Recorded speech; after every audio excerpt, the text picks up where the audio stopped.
ऊंचे बर्फ से ढके पहाड़ों से घिरी एक छिपी हुई झील में एक रहस्यमयी प्राणी रहता है, जिसे जर्मन लोग व्हाइट वुल्फमैन के नाम से जानते हैं।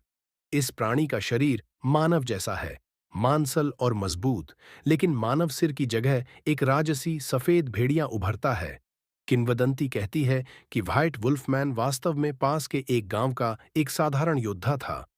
वह अपने साहस और ताकत के लिए जाना जाता था, लेकिन अपनी ईमानदारी के लिए भी। अपनी मातृभूमि को खतरे में डालने वाले एक जंगली भेड़िए के खिलाफ लड़ाई के दौरान वह जादू के एक थिएटर में आया।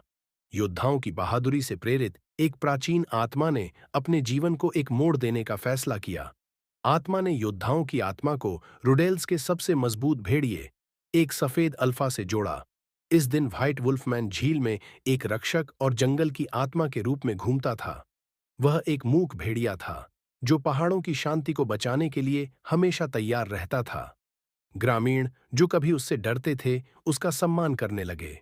उसके नेक दिल और उसकी निडरता के बारे में कहानियां तेजी से फैलेंगी। एक सर्द सर्दियों के दिन एक यात्री झील के किनारे एक फर्न शहर से आता है। उसने इस प्राणी के बारे में सुना था और अपनी आंखों से किंवदंती देखना चाहता था। एक बर्फीले तूफान के कारण वह अपना दिशा निर्देश खो बैठा और ठंडक पाने के लिए प्यासा हो गया। इस समय सफेद वुल्फमैन प्रकट हुआ। बिना कुछ कहे यात्री ने अपनी बुद्धि से भरी आंखें वापस सुरक्षित रास्ते पर घुमा लीं। इस टैग से यात्री ने पूरी दुनिया में उदार और मजबूत प्राणियों की कहानी फैलाई।